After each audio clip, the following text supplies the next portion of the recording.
अच्छा, अब हमारे पास टॉपिक है consuming our first simple ASP.NET web API. ठीक है, लास्ट लेक्चर के अंदर हमने एक सिंपल सी ASP.NET वेब एपीआई क्रिएट की थी। ठीक है, लेकिन उसको जस्ट हमने क्रिएट किया था, उसके अंदर कुछ डेटा हमने जनरेट किया था। ठीक है, लेकिन वो वेब एपीआई जो कुछ डेटा जनरेट कर रही थी उसको अब कंज्यूम किस तरह से करेंगे उसको हम इस लेक्चर के अंदर देखेंगे। ठीक है, तो मैं आ जाता हूँ अपने विजुअल स्टूडियो में। ठीक है, तो यहाँ पे देखो, ये हमने पिछले लेक्चर के अंदर एक वेब एपीआई क्रिएट की थी। ठीक है, एम्प्लॉइज डेटा कंट्रोलर के नाम से। ठीक है, ये एक वेब एपीआई का कंट्रोलर है। इसके अंदर हमने दो एक्शन मेथड्स बनाए थे जो कि गेट रिक्वेस्ट के साथ काम कर रहे थे। ठीक है, ये जो आपके पास पहला एक्शन मेथड है ये क्या कर रहा था, ये हमें एक एरर रिटर्न करके दे रहा था। ठीक है, सही है। और अगर आप नीचे आओ, दूसरा एक्शन मेथड अगर आप देखो, ये हमसे कोई इंडेक्स लेगा। ठीक है, मतलब एक आईडी लेगा और इंडेक्स के बेस पे वो हमें इस एरे में से क्या करके दे देगा, वैल्यू रिटर्न करके दे देगा। ठीक है, तो ये हमने पिछले लेक्चर के अंदर किया था। तो अब ये जो हमारे पास वेब एपीआई है, ठीक है, वेब एपीआई कंट्रोलर है जिसका नाम है एम्प्लॉइज डेटा। ठीक है, एम्प्लॉइज डेटा कंट्रोलर, इसके अंदर ये जो एक्शन मेथड्स हैं, ठीक है, अब ये जो भी डेटा जनरेट कर रहे हैं इसको मैं कंज्यूम करूंगा। ठीक है, और कंज्यूम कहाँ पे करूंगा, देखो अभी मैं आपको सिखाऊंगा कि इसी एप्लीकेशन के अंदर, जिस एप्लीकेशन के अंदर हमने ये वेब एपीआई क्रिएट की है, इसी एप्लीकेशन के अंदर मैं इस एपीआई को क्या करूंगा, कंज्यूम करूंगा। ठीक है, तो सबसे पहले हम यहाँ पे आ जाते हैं। ठीक है, यहाँ पे देखो, जो हमने कंट्रोलर्स के फोल्डर के अंदर एक एपीआई कंट्रोलर बनाया जिसका नाम क्या रखा था हमने, एम्प्लॉइज डेटा कंट्रोलर। ये एक वेब एपीआई कंट्रोलर है। अब इसके अंदर मैं एक एमबीसी कंट्रोलर ऐड करूंगा। ठीक है, जिसके अंदर मैं अपनी इस वेब एपीआई को कंज्यूम करूंगा। ठीक है, तो कंट्रोलर्स के ऊपर राइट क्लिक करते हैं, ऐड पे जाते हैं। ठीक है, और फिर यहाँ पे टॉप पे कंट्रोलर सेलेक्ट करते हैं। ठीक है, और सबसे पहले मैं यहाँ पे सिलेक्ट करूंगा MVC5 कंट्रोलर। ठीक है, और यहाँ पे आके ऐड करते हैं। ठीक है, और अपने कंट्रोलर का नाम मैं यहाँ पे कह देता हूँ होम कंट्रोलर, इसको ऐड करते हैं। ठीक है, देखो यहाँ पे होम कंट्रोलर ऐड हो गया और उसके अंदर एक डिफॉल्ट इंडेक्स एक्शन मेथड आ गया है। तो अब इस इंडेक्स एक्शन मेथड का मैं एक व्यू जनरेट करता हूँ। ठीक है, तो इंडेक्स के ऊपर राइट क्लिक करते हैं, ऐड व्यू पे जाते हैं। ठीक है, और यहाँ पे आके ऐड पे क्लिक करते हैं और एक सिंपल एम्प्टी टेम्पलेट वाला व्यू इसमें ऐड करते हैं। ठीक है, ठीक है, देखो हमारा व्यू यहाँ पे क्रिएट हो गया। ठीक है, अब ये जो हमारे पास ये जो होम कंट्रोलर के अंदर इंडेक्स एक्शन मेथड बनाया था, ये क्या करेगा, इस व्यू को कॉल करेगा। ठीक है, और देखो इस व्यू के अंदर मैं कंज्यूम करूंगा अपनी वेब एपीआई को। ठीक है, कौन सी वेब एपीआई, ये जो मैंने यहाँ पे एम्प्लॉय डेटा कंट्रोलर बनाया है। ठीक है, यहाँ पे ये दो एक्शन मेथड्स हैं जो कुछ ना कुछ डेटा रिटर्न कर रहे हैं। ठीक है, इसको अब मैं कंज्यूम करूंगा अपने इस व्यू के अंदर और इसको मैं कंज्यूम करूंगा jQuery की मदद से। ठीक है, तो सबसे पहले मैं यहाँ पे आता हूँ, अगर आप यहाँ पे जाओ, स्क्रिप्ट्स का फोल्डर है। ठीक है, और इसके अंदर आपके पास सारी स्क्रिप्ट्स मौजूद है। ठीक है, लेकिन यहाँ पे देखो, यहाँ पे जो अभी jQuery ऐड हुई है ये थोड़ी पुरानी है। ठीक है, हमारे पास लेटेस्ट वर्जन 3.5 आ चुका है jQuery का। ठीक है, तो उस फाइल को मैं यहाँ पे ऐड कर लेता हूँ। तो सबसे पहले मैं स्क्रिप्ट्स के फोल्डर के ऊपर राइट क्लिक करता हूँ और ऐड पे जाता हूँ और न्यू आइटम लेते हैं और यहाँ पे मैं एक जावास्क्रिप्ट फाइल ले लेता हूँ। ठीक है, और इसका नाम हम रख लेते हैं jQuery.js। ठीक है, jQuery.js, और इसके अंदर ये जो फाइल आपके पास यहाँ पे ओपन हो गई है jQuery.js, इसके अंदर मैं कोड कहाँ से लूंगा, jQuery की जो वेबसाइट है। ठीक है, तो हम यहाँ पे आ जाते हैं। ठीक है, देखो यहाँ पे मैंने अपना गूगल ओपन किया हुआ है। ठीक है, और यहाँ पे मैं लिख लेता हूँ सिंपल jQuery। ठीक है, देखो jQuery की वेबसाइट आ गई, इसके ऊपर क्लिक करो और यहाँ पे देखो डाउनलोड jQuery का आपको बटन नजर आ रहा होगा। इसका लेटेस्ट वर्जन इस वक्त आ चुका है, वर्जन 3.5.1। ठीक है, तो इसके ऊपर क्लिक करते हैं।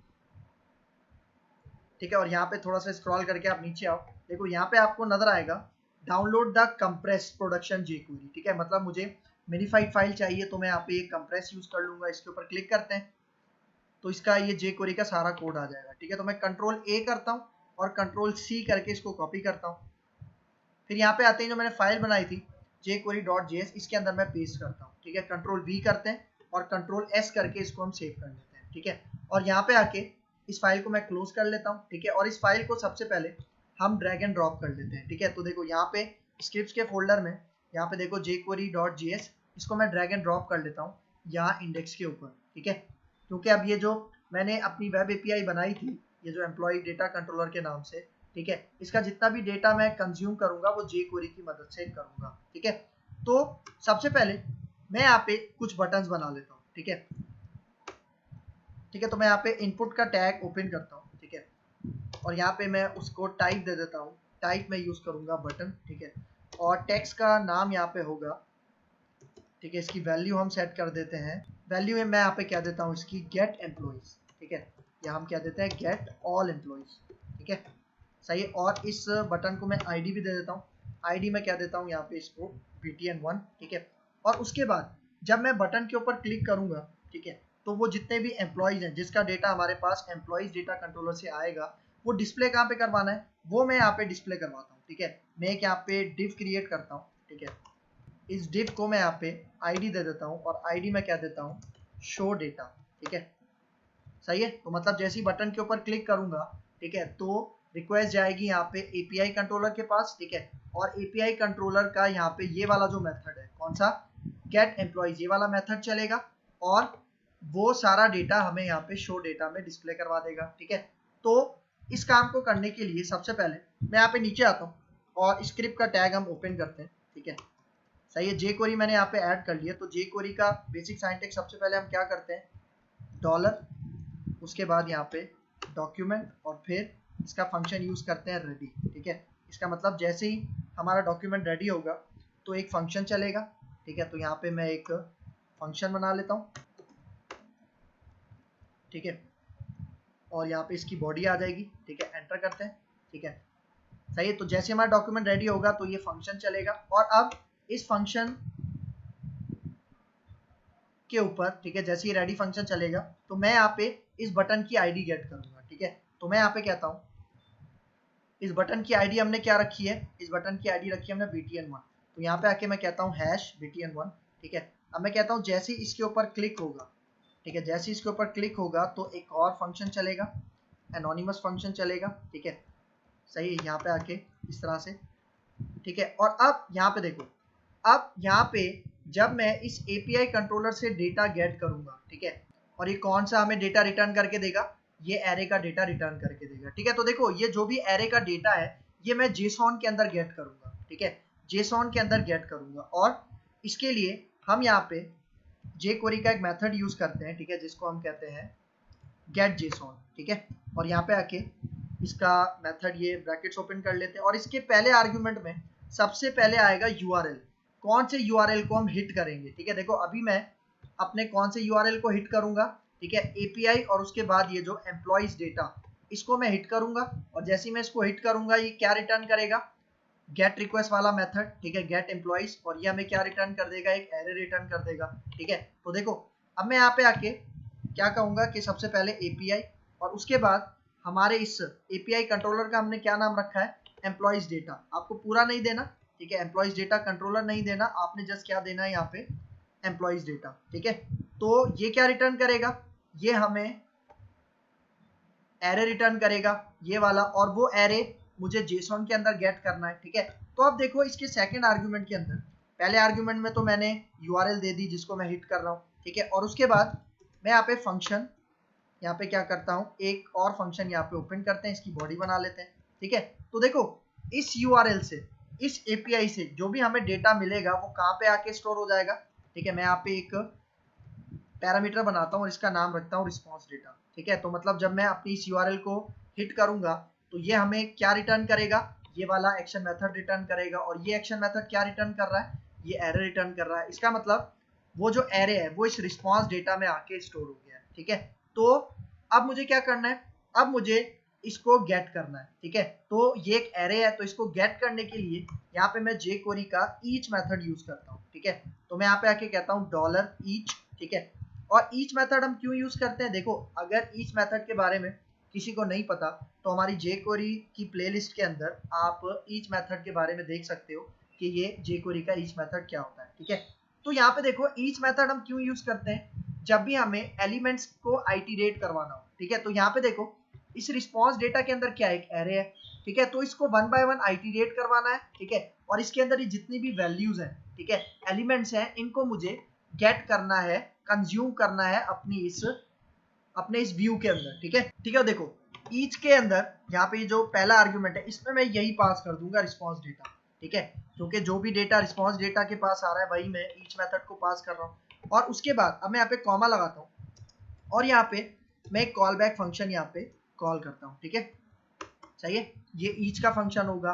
और इसके अंदर मैं दो पैरामीटर्स बनाता हूँ, एक पैरामीटर बनाता हूँ की, ठीक है, और दूसरा पैरामीटर मैं बनाता हूँ वैल, ठीक है। इसका मतलब देखो रिस्पॉन्स डेटा के पास एक एरे आ रहा है, ठीक है, जेसॉन में कन्वर्ट होके आपके पास एक एरे आ रहा है, आदिल, बिलाल और जैन, ठीक है। तो यहाँ पे देखो, यहाँ पे जब आदिल स्टोर होगा, ठीक है, फर्स्ट टाइम वैल के अंदर क्या स्टोर होगा, आदिल, और आदिल का इंडेक्स क्या है, की क्या है, 0, वो यहाँ पे आके स्टोर हो जाएगा। फिर सेम इसी तरह नेक्स्ट टाइम जब ये ईच चलेगा तो बिलाल आके स्टोर हो जाएगा कहाँ पे, वैल में, वैल के अंदर, और बिलाल का इंडेक्स क्या हो जाएगा, की क्या हो जाएगा, 1, ठीक है। इसी तरह 3 है तो तीनों का डेटा आपके पास यहाँ पे स्टोर होता जाएगा। मतलब ये जो ईच है, ये ईच का ये जो मेथड है, ये हर एक एलिमेंट के लिए चलेगा, ये आदिल के लिए भी चलेगा, जैन के लिए भी चलेगा, उसामा के लिए भी चलेगा, ठीक है। तो अब मैं यहाँ पे आके एक वेरिएबल बनाता हूँ, ठीक है, और इस वेरिएबल का नाम रखता हूँ आइटम, ठीक है, और इसके अंदर मैं यहाँ पे h2 का टैग लेता हूँ, ठीक है, इस तरह से, और यहाँ पे प्लस प्लस, ठीक है, और इसके बाद यहाँ पे भी मैं h2 को क्लोज कर देता हूँ, ठीक है, यहाँ पे हम h2 को क्लोज कर देते हैं। और इसके बीच में ये जो वेरिएबल है, कौन सा, जो हमारे पैरामीटर से आ रहा है, उस पैरामीटर का क्या नाम है, वैल, इसको मैं पास कर देता हूँ यहाँ पे, ठीक है, क्योंकि वो जो वैल्यू है आदिल, उसामा, जैन, वही यहाँ पे 1 by 1 स्टोर होगी, ठीक है। तो मैं कह रहा हूँ देखो फर्स्ट टाइम कौन सा डेटा आएगा, आदिल का डेटा आएगा, ठीक है।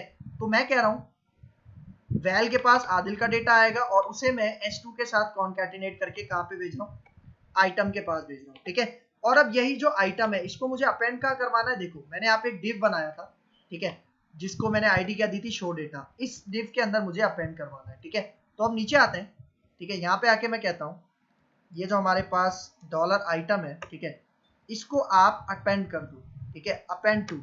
अब अपेंड टू कहाँ पे करना है, ठीक है, यहाँ पे आके पहले मैं क्या करूंगा, हैश लगाऊंगा, और ये जो मैंने डिव बनाया था उसका नाम क्या रखा था मैंने, शो डेटा, ठीक है, ठीक है। तो मतलब देखो यहाँ पे होगा क्या, फर्स्ट टाइम वैल के पास आदिल आएगा और उसको मैं h2 में कन्वर्ट करके, मतलब h2 में बाइंड करके मैं आइटम के पास भेज रहा हूँ, और इस आइटम को मैं अपेंड कहाँ पे करवा रहा हूँ, शो डेटा के अंदर अपेंड करवा रहा हूँ। मतलब जब फर्स्ट टाइम ये ईच चलेगा, ठीक है, मतलब देखो ये ईच सेम उसी तरह है जिस तरह से फॉर ईच लूप होता है, ठीक है।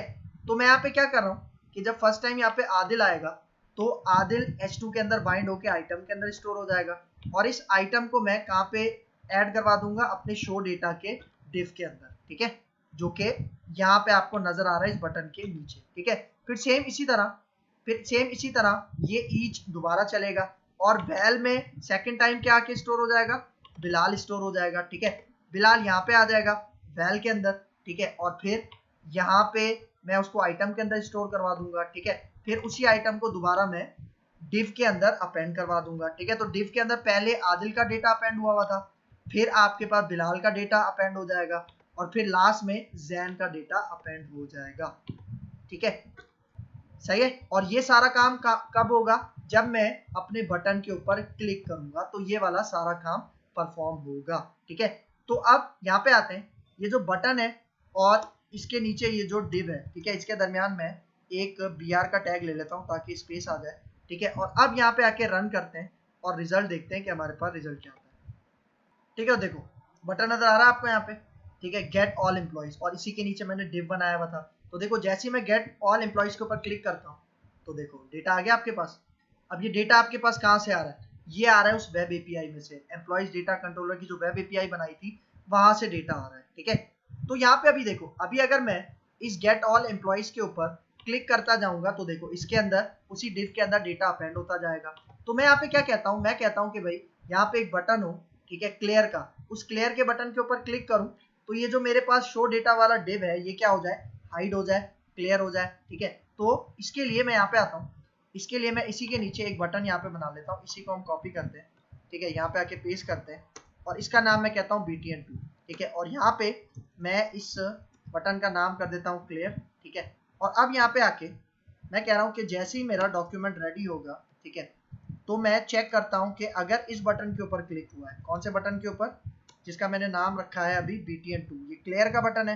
तो मैं कह रहा हूँ जैसे ही इसके ऊपर क्लिक होगा, ठीक है, जैसे इसके ऊपर क्लिक होगा तो एक फंक्शन चलेगा, ठीक है, सही है, एक फंक्शन चलेगा, और जो भी फंक्शन चलेगा उसमें मैं क्या कर रहा हूँ, देखो ये जो मेरे पास डिव है ठीक है। इस div का मैंने क्या नाम रखा था, शो डेटा, ठीक है। तो मैं इसको क्या करवा दूंगा, एम्प्टी करवा दूंगा। jQuery का एक मेथड यूज करते हैं हम एम्प्टी। इससे क्या होता है कि जितना भी डेटा आपके पास div के अंदर होगा वो क्या हो जाएगा, एम्प्टी हो जाएगा, खाली हो जाएगा, ठीक है। तो अब यहाँ पे आके मैं इसको सेव करता हूँ और दोबारा इसको रन करते हैं, ठीक है। देखो अब अगर मैं यहाँ पे हूँ, गेट एम्प्लॉइज के ऊपर क्लिक करता हूँ, ठीक है, तो देखो डेटा अपेंड होकर यहाँ पे शो हो गया। और अगर मैं क्लियर करता हूँ तो देखो क्लियर हो गया। सेम इसी तरह अगर आप अपेंड करते जाओ और उसके बाद क्लियर पे क्लिक करो तो ये सारा डेटा आपके पास क्या हो जाएगा, क्लियर अप हो जाएगा, ठीक है बेटा। तो इस तरह से आप ये काम कर सकते हो। तो देखो अभी मैंने यहाँ पे कौन सा ये मेथड कॉल करवाया एपीआई का, ये जो गेट रिक्वेस्ट के लिए काम कर रहा था, ठीक है, सही है। तो देखो गेट रिक्वेस्ट के लिए तो ये भी काम कर रहा है, लेकिन इस मेथड को कॉल करने के लिए मुझे क्या करना पड़ेगा, अपने यूआरएल के अंदर कोई भी आईडी पास करनी पड़ेगी। आईडी मतलब ये इंडेक्स है, ठीक है, ये बेसिकली क्या है, इंडेक्स है। इसको हमने पिछले लेक्चर के अंदर देखा था, गेट एम्प्लॉय बाय इंडेक्स, ठीक है। अब मैं इस एक्शन मेथड को कॉल करवाऊंगा, ठीक है। तो उसके लिए हमने क्या करना है, यहाँ पे देखो मैं यहाँ पे आता हूँ अपने इंडेक्स के व्यू में और यहाँ पे आके मैं यहाँ पे एक और बटन यहाँ पे क्रिएट करता हूँ, ठीक है, सही है। एक बटन हम यहाँ पे क्रिएट कर लेते हैं, ठीक है।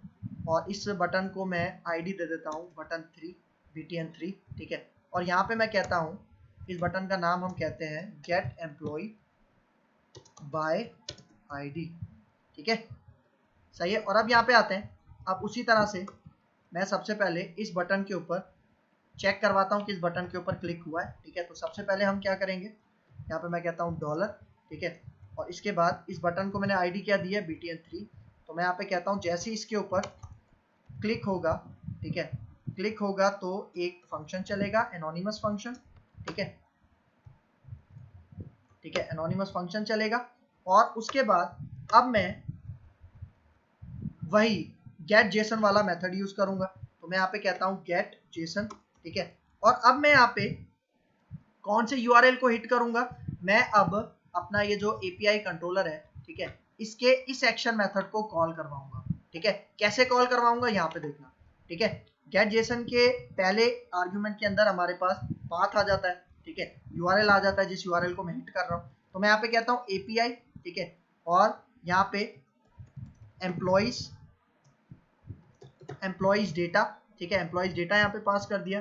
तो देखो अभी अगर मैं इस यूआरएल को हिट करूंगा ना तो मुझे कौन सा वाला मेथड मिलेगा, ये वाला मेथड मिलेगा, ये जो हमने सबसे पहला बनाया है। और इसको तो हमने रिट्रीव करना देख लिया है, ठीक है। लेकिन अब हम इस मेथड को कॉल करेंगे तो इसका मतलब इस यूआरएल के साथ मुझे क्या बाइंड करना पड़ेगा, एक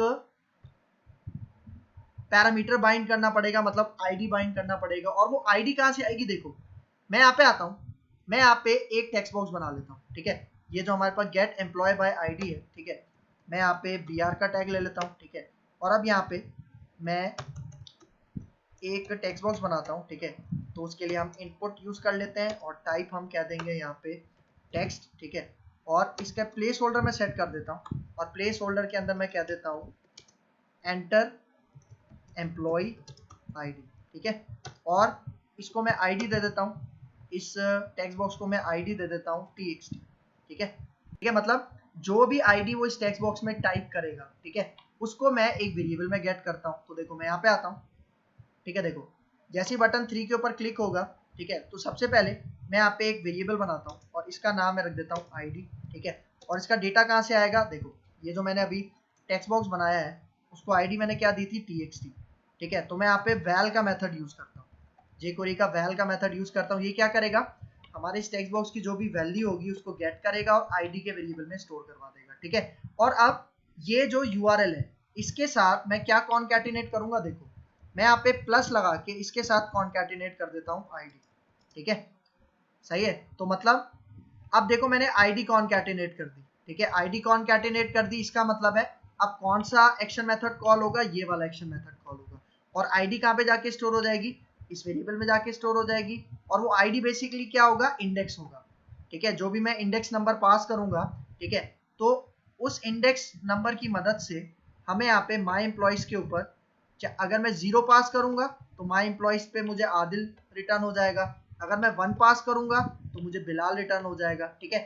तो अब अगर मैं यहाँ पे आऊँ, ठीक है, सही। तो देखो अब मैंने यहाँ पे आईडी कॉनकैटिनेट करवा दी। उसके बाद सेकंड आर्गुमेंट में क्या होता है, सेकंड आर्गुमेंट में हमारा फंक्शन चलता है, ठीक है, कॉल बैक फंक्शन। मतलब जब भी मैं इस यूआरएल को हिट करूंगा और जब भी ये कोई डेटा हमें रिटर्न करेगा तो वो इस फंक्शन के पैरामीटर में आके स्टोर हो जाएगा, ठीक है। और इस पैरामीटर का नाम मैं कह देता हूँ रिस्पॉन्स डेटा, ठीक है। और अब यहाँ पे आते हैं, अब यहाँ पे सेम उसी तरह मैं ये वाला डेटा यहाँ से कॉपी कर लेता हूँ, ठीक है, ये वाला डेटा मैं यहाँ से कॉपी करता हूँ, ठीक है, ठीक है। और यहाँ पे आके इसको पेस्ट करते हैं और देखो यहाँ पे अब ये जो मैंने पैरामीटर बनाया था इसका क्या नाम है, रिस्पॉन्स डेटा। तो इसको मैं कॉपी कर लेता हूँ यहाँ पे, ठीक है। तो देखो अब क्या होगा, जो भी मैं आईडी पास करूंगा अपने टेक्स्ट बॉक्स में, ठीक है, उस आईडी, वो आईडी जाएगी कहाँ पे, इस यूआरएल पे, ठीक है। और उस आईडी से मतलब उस इंडेक्स से जो भी डेटा होगा, जो भी एम्प्लॉय होगा, वो रिस्पॉन्स डेटा में आएगा, ठीक है। और उसको मैं यहाँ पे H2 के अंदर बाइंड करवा के, ठीक है, H2 के अंदर बाइंड करवा के मैं उसको कहाँ पे भेज दूंगा, आइटम के अंदर। और उस आइटम को मैं अपेंड करवा दूंगा अपने शो डेटा वाले डिव के अंदर। और ये शो डेटा वाला डिव कहाँ पे मौजूद है, ये शो डेटा वाला डिव मौजूद है आपके पास, ये जो बटन है इसके नीचे, ठीक है, ये रहा, ठीक है। तो अब यहाँ पे आते हैं। अच्छा, रन करने से पहले यहाँ पे देखो कि हमें ये एम्प्लॉइज डेटा के बाद ये फॉरवर्ड स्लैश भी टाइप करना है, ठीक है, क्योंकि ये कंट्रोलर है, ठीक है। उसके बाद फॉरवर्ड स्लैश आता है और उसके बाद जो भी आईडी, ठीक है, हमने कॉनकैटिनेट करवाई है और इस यूआरएल को भेजी है, इस यूआरएल को हिट किया है, ठीक है, तो यहाँ पे ये फॉरवर्ड स्लैश लगाना है, ठीक है। तो अब यहाँ पे आते हैं और इसको रन करते हैं और इसका रिजल्ट देखते हैं, ठीक है। देखो अब ये गेट ऑल एम्प्लॉइज का बटन आ रहा है। अगर मैं इसके ऊपर क्लिक करूँ तो ये क्या करेगा, सारा डेटा हमें दिखा देगा, ठीक है। मैं यहाँ पे इसको क्लियर करता हूँ। लेकिन अब अगर मैं यहाँ पे 0 टाइप करूँ तो देखो ये 0 बेसिकली एम्प्लॉय आईडी नहीं है, ये 0 क्या है, इंडेक्स है, ठीक है। यहाँ पे मैंने मैसेज जस्ट ऐसे ही लिख दिया है एंटर एम्प्लॉय आईडी, लेकिन ये जो मैं 0 टाइप कर रहा हूँ ना, ये इंडेक्स है, ठीक है। तो अगर मैं आपको यहाँ पे दिखाऊँ 0 पे हमारे पास कौन स्टोर है, अगर मैं आपको यहाँ पे दिखाऊँ 0 पे आदिल स्टोर है, ठीक है। सेम इसी तरह अगर मैं यहाँ पे 1 पास करूंगा तो 1 पे आपके पास कौन स्टोर है, बिलाल स्टोर है, बिलाल रिट्रीव हो जाएगा, ठीक है।